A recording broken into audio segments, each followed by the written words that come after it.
E vamos saber o que pensa o partido Chega sobre esta questão. Bom dia, Jorge Pereira, é assessor do Chega para a área da defesa. Bem-vindo ao Fórum TSF. Que opinião tem o Chega? A União Europeia deve reforçar o apoio militar à Ucrânia para impedir uma vitória da Rússia? Muito bom dia, Dr. Manuel Acácio, e muito bom dia aos ouvintes do Fórum da TSF. Bom, a posição do Chega é uma posição muito clara. A Europa, em conjunto com os nossos aliados da NATO, deve ter, tanto quanto possível, uma posição coordenada e conjunta no que diz respeito ao apoio à Ucrânia. Isto porque nós estamos perante, neste momento, de talvez, a maior ameaça que a Europa já enfrentou desde a Segunda Guerra Mundial.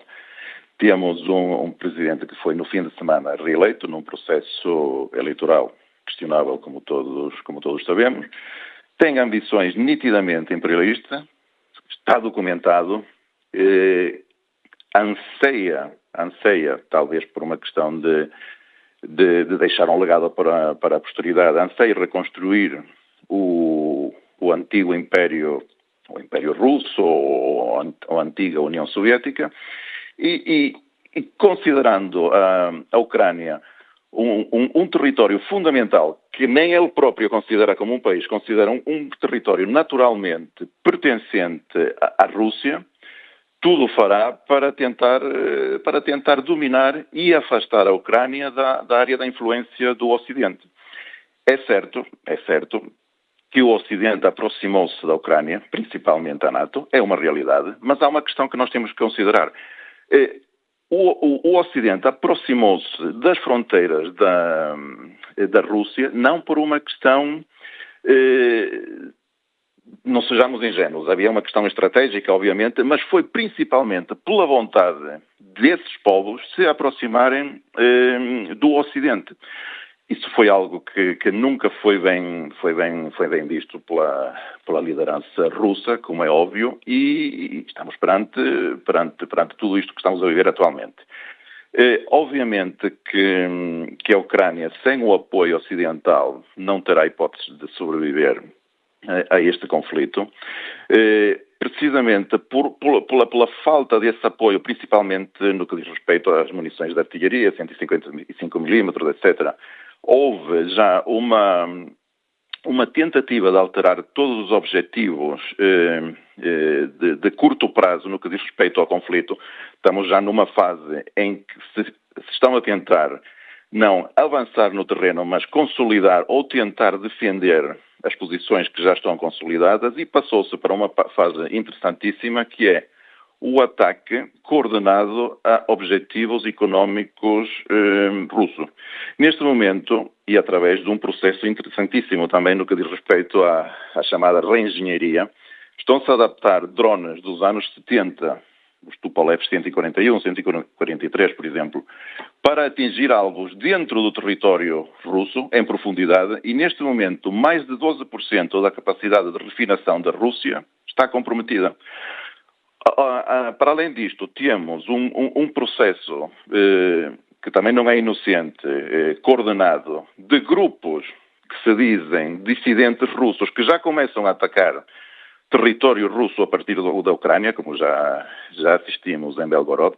Isto é o quê? Isto é uma forma de que, já que a Ucrânia não tem capacidade de sustentar a ofensiva russa no terreno, passamos a uma fase de atacar a Rússia dentro do seu próprio território. Ora bem, isto tem os seus riscos, como é óbvio, mas neste momento o principal risco que a Ucrânia corre é de não ter e rapidamente o apoio que eles necessitam, principalmente no que diz respeito a munições. E há também uma vertente política que é importante assinalar, que é a proibição ou a não autorização de utilizar meios, por exemplo, estamos a falar de mísseis de médio e longo alcance, que possam atingir em profundidade o território russo. Estamos a falar de mísseis cedidos e fornecidos pelo Ocidente.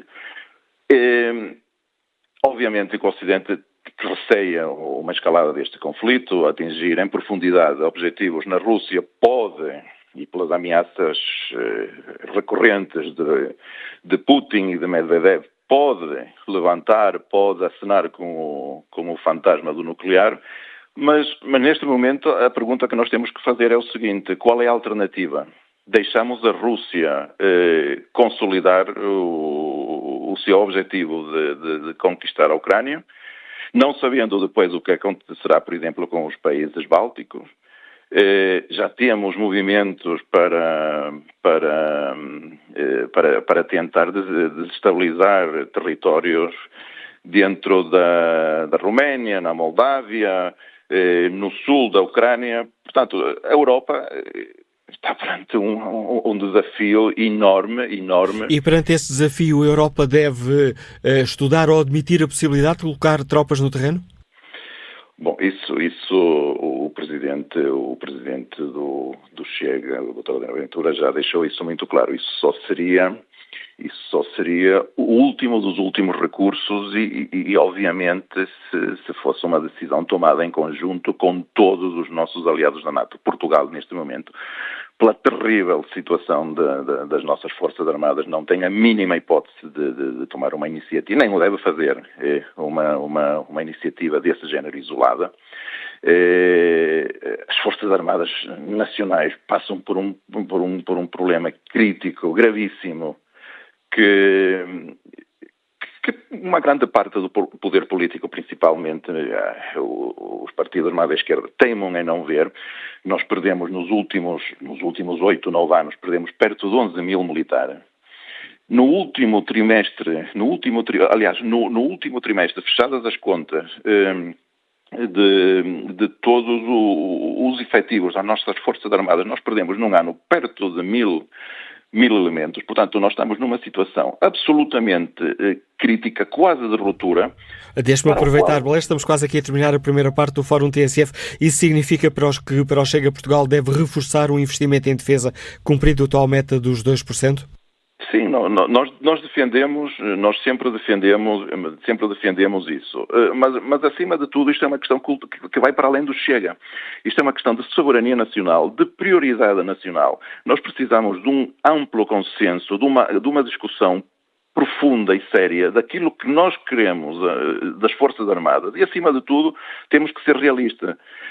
A defesa é uma área em que custa muito dinheiro. A tecnologia militar, a tecnologia de defesa é a tecnologia mais avançada que a humanidade tradicionalmente sempre desenvolveu. Portanto, é uma tecnologia pioneira que custa muito dinheiro. E nós temos que suscitar essa discussão e temos que colocar a sociedade perante isto. Temos que dizer, se nós queremos Forças Armadas, especialmente num contexto terrível como o que nós estamos a viver neste momento, de ameaça direta aos nossos interesses, à nossa soberania, à nossa sobrevivência no futuro, eu relembro que Putin e Medvedev, principalmente Medvedev, têm sistematicamente ameaçado o mundo com uma guerra nuclear. Nós temos que pensar se ou assumimos isso e investimos de facto na nossa segurança e na nossa defesa, ou então fazemos de conta que estamos muito longe, que nada nos vai atingir e continuamos encostados ou de mão estendida perante os nossos aliados. Aliás, eu relembro que o Sr. Primeiro-Ministro, António Costa, disse há não muito tempo que ele só encarava a possibilidade de aumentar as despesas em defesa se fosse a União Europeia a pagar. Portanto, a mão estendida, a mendicidade, já chegou até à própria área de defesa, da qual depende a nossa segurança, a nossa sobrevivência em última instância. E obrigado, Jorge Pereira, por partilhar com os nossos ouvintes a posição do Chega sobre esta questão que hoje aqui debatemos.